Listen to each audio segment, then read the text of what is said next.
ప్రపంచం నిశ్శబ్దంగా ఉన్నప్పుడు మనసులో యుద్ధం మొదలవుతుంది. భయం మరియు కర్తవ్యం మధ్య ఒక మనిషి నిశ్శబ్దంగా కూర్చొని తన జీవితాన్ని మార్చే నిర్ణయాన్ని ఎదుర్కొంటున్నాడు. మనసు సురక్షిత మార్గాన్ని వెతుకుతుంది. హృదయం శాంతిని కోరుకుంటుంది.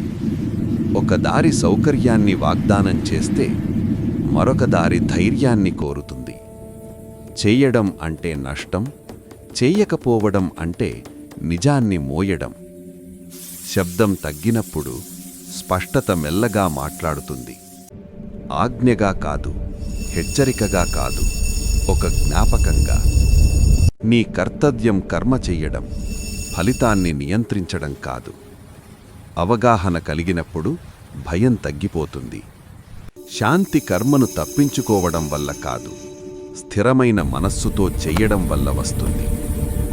నిర్ణయ క్షణం గట్టిగా ఉండదు, అది ప్రశాంతంగా ఉంటుంది.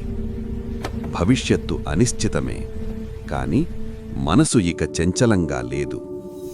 ఫలితాలపై ఆసక్తి లేకుండా చేసిన కర్మలో భయానికి స్థానముండదు. ఇదే నిజమైన స్వేచ్ఛకి ఆరంభం.